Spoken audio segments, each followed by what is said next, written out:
The Football Kickoff. With Sky. Watch every single live Premier League game on Sky Sports, BT Sport and Premier Sports.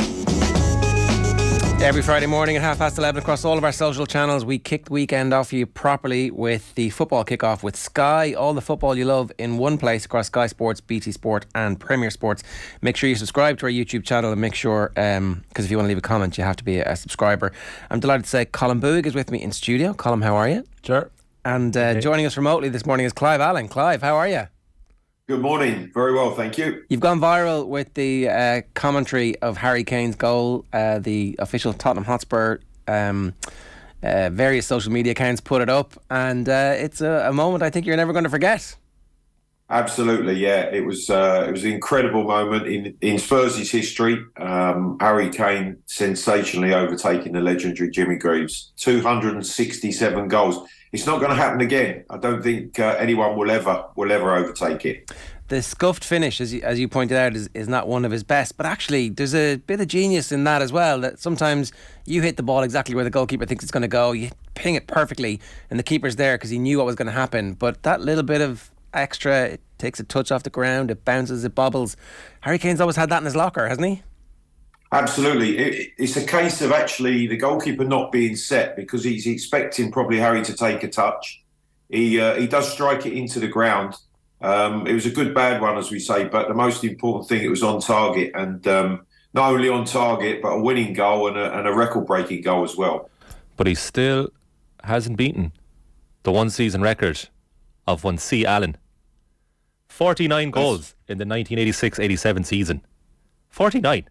Clive, would he ever beat you in that record? Yeah, that's right. I had the pleasure of talking to Harry on the Spurs TV after the game, and I did remind him of that. I said, "You just got 30 more to get this season to break my record." Maybe next year. Although, stranger things have happened. 30 goals in 3 months. That would be pretty amazing. Absolutely. Right. When a record like that gets broken, we had a conversation about this. It's difficult to know what to do, right? Because you can only really, in football, you can only really celebrate at the end of the match, and then you definitely need to have won. So I think it all worked out perfectly. If they'd lost that game, he might have felt a little bit sheepish about everything. Yeah, I think there's no doubt that, had City got on to win 2 or 3-1, it might have just got, overshadowed. But the way it all ended out, obviously, the record-breaking goal, the winning goal against the champions at this current time. So, it couldn't have been any better. He did have a headed chance at Fulham a couple of weeks ago, which would have broke the record. I think he might have missed that on purpose just to wait for Sunday. All right, let's talk about the games this week. There's 5 games. The first one kicks off at 12:30 on BT Sport tomorrow. West Ham versus Chelsea. Bournemouth versus Newcastle is 5:30 on Sky Sports. Leeds versus Manchester United is 2:00 on Sunday. And Man City versus Aston Villa is 4:30 on Sunday. And then on Monday night, it's the Merseyside derby, which is now very much eagerly anticipated, particularly given the managerial changes and the successful integration of the Sean Dyche era. That one kicks off at 8:00 on Monday night. To go through these sequentially, West Ham versus Chelsea. How is Potter getting on at the moment and trying to integrate all the talent, Clive? What's your assessment of how he's doing at the moment? I think he's doing okay, but it's such a difficult task. It's a difficult enough job going to Chelsea Football Club. I think previous managers have found that. But then to end up after the window with so many players and so varied as well, from really young, potentially fantastic propositions to try to integrate them into the football that he wants.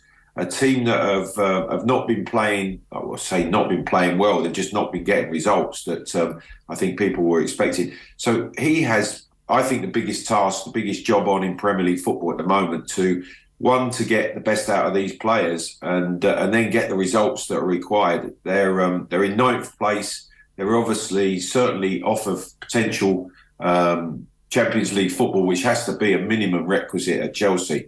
So he's got a massive job on his hands between now and the end of the season.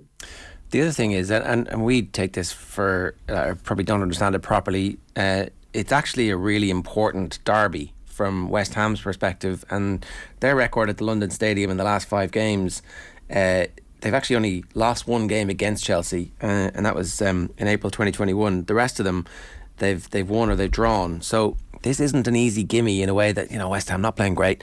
Most of the other big teams will go fancy themselves against West Ham, particularly this season. But for Chelsea, if they're off it even a slight bit, that extra added element of the derby really matters. Oh, it does. And you've got to remember, West Ham got a point at Newcastle. That was a fantastic result. They needed that point. That point keeps them out of the relegation places at the moment. And they'll relish the opportunity of playing Chelsea in a London derby. Any London derby for West Ham at home is always a game that they feel that they can win. So Chelsea, they're in a little bit of turmoil at the moment, a game for West Ham to win and just ease their problems at the moment. It's a massive game for both teams, it really is. West Ham haven't won back-to-back at home since October. Chelsea have gone 7 games without winning away. What's the score prediction here, Clive? It has to be a draw, doesn't it, when you're talking like that and giving those sorts of stats. I'm going to go for West Ham just to edge it by the odd goal, 1-0. And if that does happen, it ratchets the pressure up on Potter. It doesn't seem like Chelsea are in any way keen on making a move at manager level. Do you think that's just until the end of the season, Clive, that Potter at least has until then to get things turned around? Yeah, I think so. I think that certainly it's going to be a situation where they've got to wait till the summer. They can't do anything now. Any manager coming in would find it very, very difficult to pick up the reins. So he has an insight into what he has already at the club, now the additions as well. That's going to take some working out. So they have to at least give him till the summer. Okay. Our second game is the 5:30 kickoff on Sky Sports, Bournemouth versus Newcastle. What do you think is going to happen here, Colm? Eddie Howe going back to his old side. Bournemouth are doing reasonably well this season. I thought they were absolute shoo-ins for relegation, but they're actually performing better than I thought they would. I can see Newcastle having a slightly sticky patch by their high standards this season recently. I can imagine Newcastle go down there and going to pick up the 3 points narrowly, maybe 2-1. Don't know what you think, Clive. Yeah, I think this is an intriguing one as well because of the situations that both clubs find themselves. I think Gary O'Neill's done a good job, and they've been a little bit unfortunate in games, Bournemouth. They've been in a lot of games. They've been beaten by the odd goal, and you just look at it and you think they're not far away. And Newcastle, all of a sudden, there must be in the back of their minds that little bit of concern that they're not winning games, as they were obviously from the start of the season, going through this little sticky patch. And this is a really tricky game because they'll know, Eddie Howe more than anyone will know exactly what he's facing at Bournemouth. And Bournemouth at home, for me, is where they're going to, if they are going to get out of trouble, is where it's going to happen for them. So they'll be going on all fronts, I think, to try to turn over Newcastle. And I think this is a really difficult one to call. Clive, Ger here next to me last season said Newcastle United next season, possible top 4. Possible. And I said, I'm not sure about that. Where do you stand on Newcastle this season? Where are they finishing come May? Where they finish in May, I think they're going to finish just outside the top 4. And that's with I think wearing my Tottenham cap, because I'm expecting or hoping that Tottenham just leapfrog into that 4th spot and at the expense of Newcastle. I just feel their rise this season has been extraordinary, absolutely fantastic, built on good defensive play.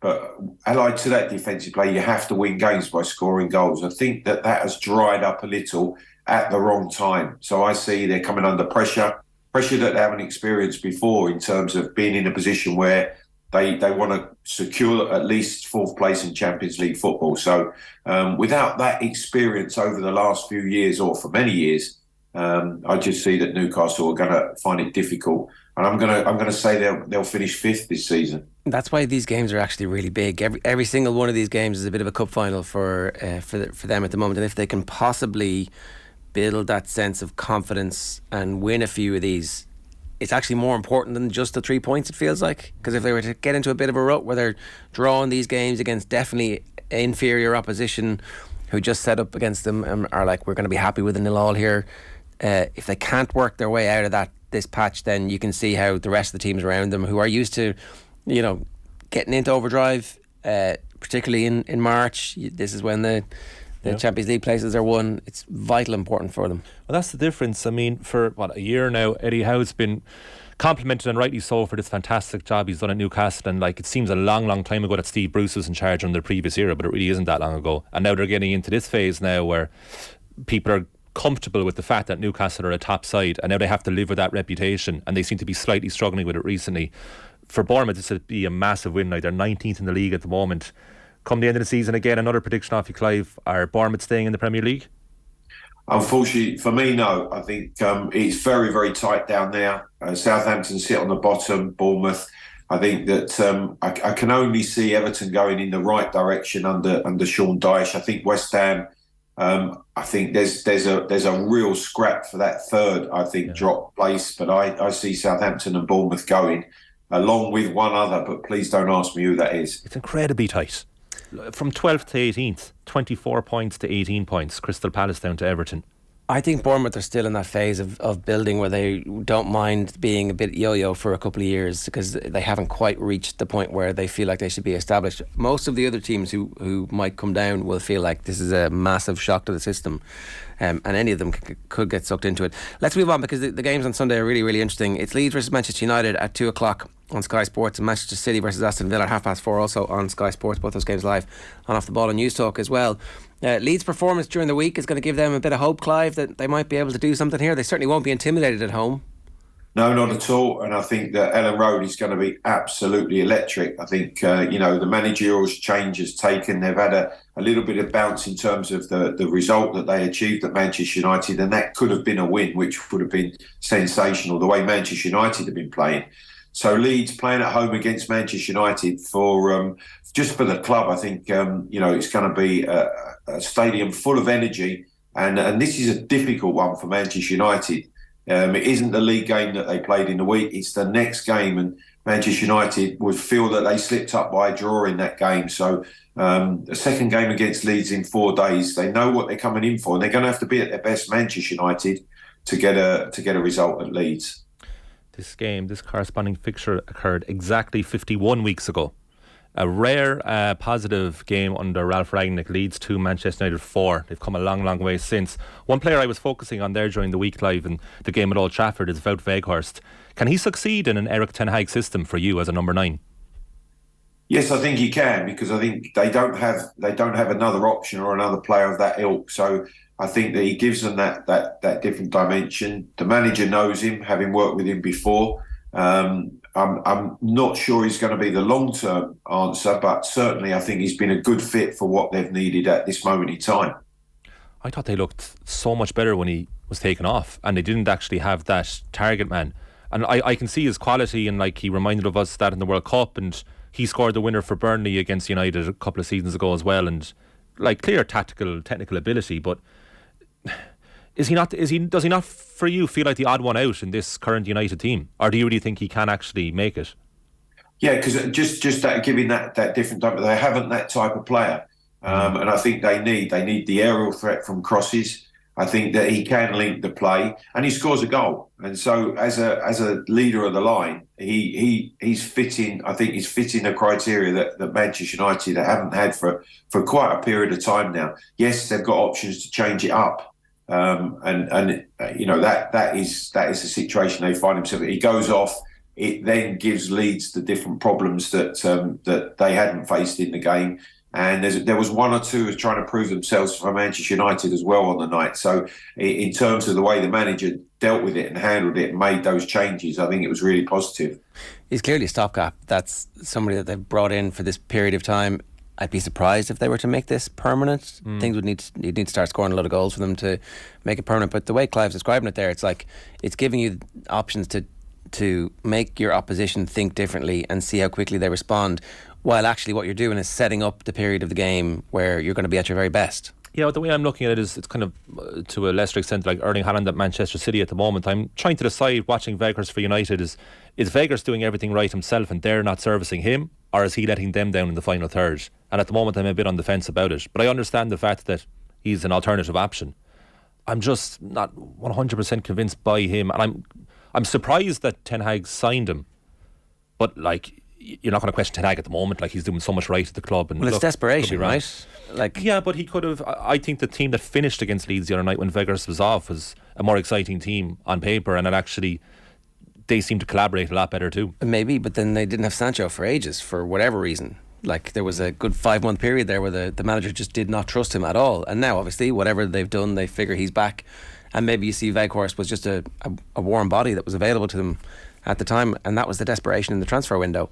The Manchester United form has been so good for such a sustained period of time since the World Cup, Clive, that we're kind of just automatically saying that they're going to be in the top four.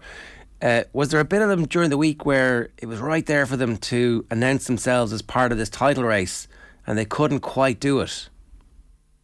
Yeah, absolutely. I think that, but what we must have underestimated is the run that they've been on. They have put a run of results together that have been phenomenal to take them to third place. They're only 2 points behind City. Yes, City have a game in hand. But the more important thing, they're 4 points ahead of Spurs, who are in fifth place. So in terms of the progress they've made, the position they've got themselves into, again, it just makes this particular game massive this weekend, because as Newcastle are finding, as Man United are finding, Newcastle draw their last games, and everyone's looking at them, well, they're having a bad run, they're slipping up, because the expectation is you're in the top four of the Premier League, you have to win every game. It doesn't happen. So you sometimes you have to just temper, I think, the way that you look at what's happening at that football club. And, Manchester United have made massive strides under Ten Hag. Leeds picked up 11 points from the last 51 available under Jesse Marsh. They won 3 points from 18 available after the World Cup. Why were they suddenly so much better against Manchester United the first game after Jesse Marsh? And in a wider sense, why does this happen in football so often, Clive, in your experience? Well, I've been involved at football clubs, and certainly at Spurs when Harry Redknapp took over, and he brought a group of players together and just basically just lifted whatever pressure they was under, just lifted it off the shoulders, whether that be competition for places or lack of game time for certain players. He introduced something where he brought the whole group together. He explained very basically what would happen. He could only pick 11, but everybody has the opportunity. You produce and perform for me. And that relieves so much pressure off of so many players who've maybe not been playing, or players who've been playing and not been getting the results that have been required. And sometimes that bounce, it works. Players respond to that. I think they just feel a little energised, and they feel a little less pressure at the situation they find themselves in. And I think that's happened at Leeds with a response and the way that the players have played. I'm sure there's every player in Leeds Football Club who wants to be involved against Manchester United this weekend. And that, as I say, is a worrying thing if you're on Manchester United staff trying to prepare for this game. Because Michael Scabala is not a manager. So unless he is incredibly inspirational and tactically nuanced behind the scenes, is it a case of like they're just relieved that the Jesse Marsh era ended and they go out and they suddenly feel like they're liberated and they can do what they want? Like, do players think like that, Clive, at the top level of the game?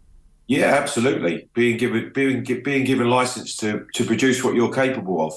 And sometimes, there are restrictions. They feel the pressure. They can't play in a natural way, and all of a sudden their performances and results drop away, and that pressure just heightens. It gets worse, and it's very, very difficult for players to deal with. And then the group suffers, the team suffers, and you've got a football club that are going in the wrong direction.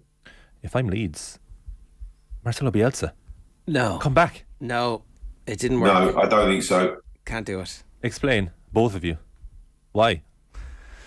Well, he had his time, and that time is over.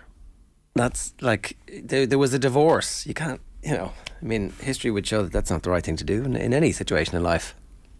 And what are they going back to? They're going back to Bielsa's way. Was that the right way in the Premier League? Fantastic in the way that they achieved promotion.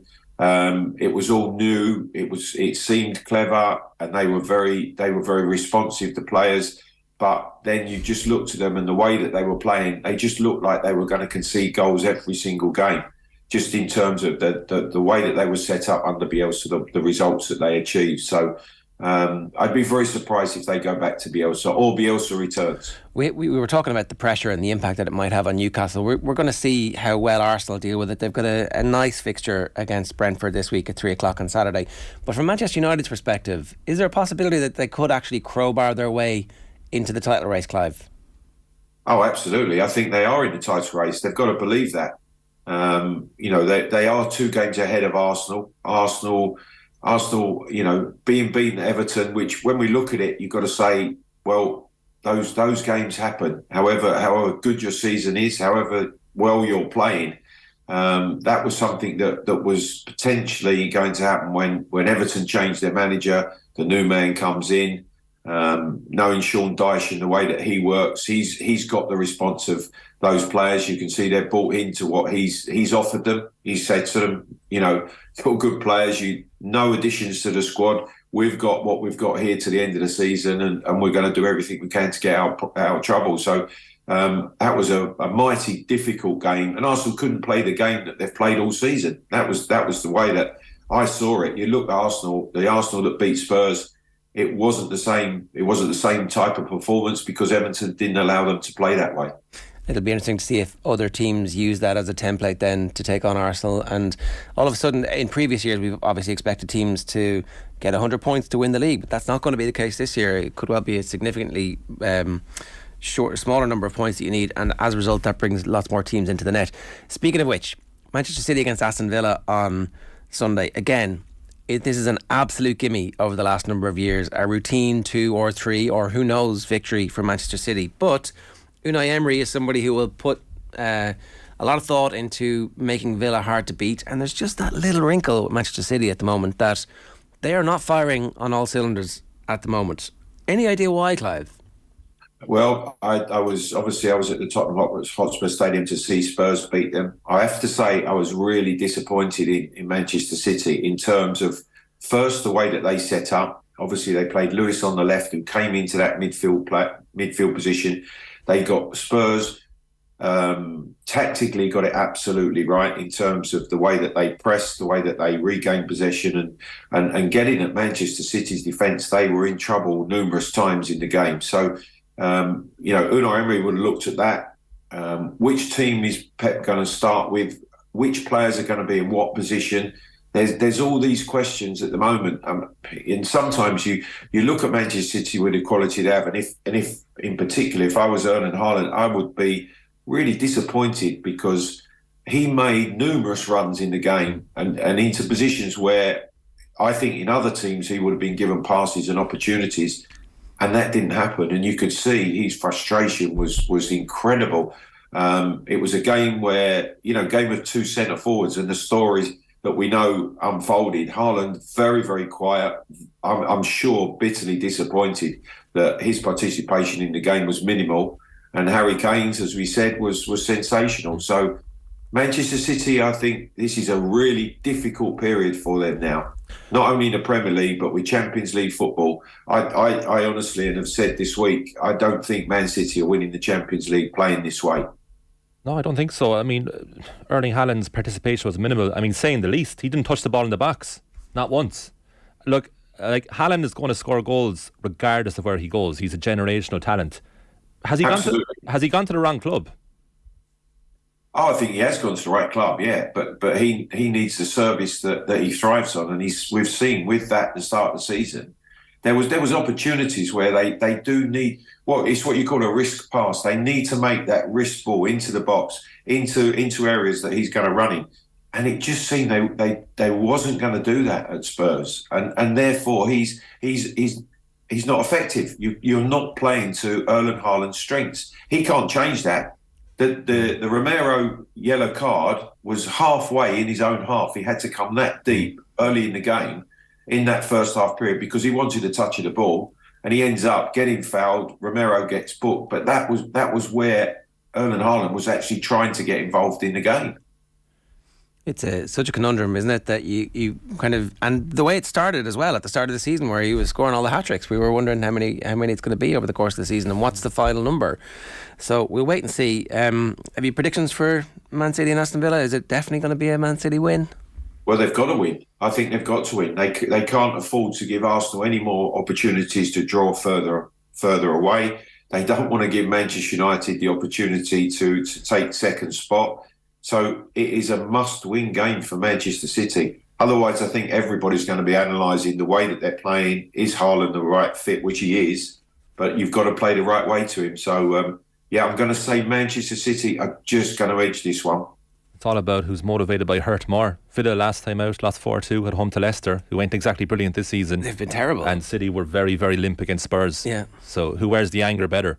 That'll determine the factor of this result, won't it? Well, and also Man City's slightly superior playing staff at the moment. But I wouldn't be terribly, as a Villa fan, I'm hopeful that Unai Emery might be able to do something here. Even under Stevie G, they managed to get a point at home against Man City. So they're not intimidated by them at all. The football kick-off with Sky, all the football you love in one place across Sky Sports, BT Sport and Premier Sports. We're hearing that Diogo Jota might be available for Liverpool versus Everton. A bit of welcome relief from Liverpool's perspective in terms of the available playing staff for the game on Monday night. I don't know, Clive. Do you have a theory about why it's all gone so horribly wrong at Liverpool this season? I thought you was going to ask that. I don't think Jurgen Klopp really knows, and he would be the man to ask. They look flat. They're lacking in energy and belief at the moment. That's the one thing which with Liverpool teams, certainly over the last few years under Klopp, that they might have a little hiccup here and there, but the response has always been massive, and that hasn't happened. They look vulnerable defensively, look very, very vulnerable. Midfield, they're not the powerhouse that they were, and again, they don't carry the potency up front that we know that Liverpool teams have over the last few years. So the combination of those three things are very, very difficult to address. I can't see them making Champions League come the end of the season, and I think that this is just an incredibly big game for both teams. But certainly going into it has to favour Everton for me. So going back to your own playing days, what's it like, Clive, when you're in a very talented, successful team who go through this barren run and nothing seems to work? What's it like in the dressing room? Is there a real sense of like impatience and anger at the fact that you're just not producing, or is there more of a collective effort to try and improve? Like, I'm thinking of Mo Salah, and you're the Salah in this situation. What are you thinking? Well, it's the pressure, and certainly you would have those conversations. You're not thinking any different in terms of what you're trying to do, what you're trying to produce, the way you're trying to play. But it just doesn't happen, whether the timing's a little off, whether mentally you're not as sharp and you're bright and ready to do what you were doing. Sometimes when it's all flowing, it's going well, you're not even thinking about it. It happens, you thrive on that, you enjoy that. But when it's almost like when you start overthinking it, that things go horribly wrong. And at the moment, that seems to be the case with Liverpool. I'm sure it's a dressing room that are talking about it. They're not trying to play in the manner that they are, but they're finding it difficult to pick themselves up and get back to winning ways. That is the thing. I think any team playing them at the moment would relish playing a Liverpool team that are far from at their best. And in your experience, how did you get yourself out of that type of rut and resume your good form? You always go back to basics. You look at what you've been doing, what you haven't been doing. As a striker, getting into the areas where you scored the goals before, you almost make those runs because you know at some, or hope at some stage, that the opportunity is gonna be there. For midfield players, it's making those tackles, winning those tackles, and perhaps playing simple, keeping the ball, passing it in a manner that is not risky until that confidence starts to grow again. Can we talk a bit about Sean Dyche? I often wondered if Dyche at a bigger club than Burnley would have been considered slightly differently within the apparatus and architecture of English football, because it never seemed like he was completely wedded to the style of play. It seemed like he was ultra pragmatic, and that this was what was going to work for Burnley in this situation, when he knew the ownership was never going to give him massive amounts of money. And so I don't assume that say he keeps the club up, I don't assume that next year we're going to see Everton be Burnley except in blue jerseys. I actually think there's more to Sean Dyche than maybe we've been led to believe. Absolutely. I think what you've got to say is what a magnificent job Sean Dyche did with Burnley over that 10-year period that he was there, and working with the players at the level that they were at. He was getting more than perhaps they were capable of. Now with an Everton group, and he's probably gone in there, and yes, they're in a perilous position, but he's probably looked at the squad of players and the group of players and thought, my goodness, the quality that I have here, what I can work with, and his principles won't change because, he loves the game, he's studied the game, he's been able to keep Burnley in a position they had for so many years that now it's like an Everton that he probably thinks this is a group of players that should be in the top half of the table, could be pushing for European football, or maybe should be with the squad that we have. So, again, for Sean Dyche, it must be such an exciting situation to go into as a manager, and given the opportunity that he has, he will absolutely relish it. He deserves that opportunity. Are we saying that Everton are not a big club? I think they are a big club. They've never been out of the Premier League. They've always been in the Premier League, and I think they'll stay in the Premier League with Sean Dyche in charge. I think that this might finally be the marriage that they've been waiting for. They've accidentally found the right guy at the right time. I don't think there's a chance in hell that Everton are going down this season, Colm.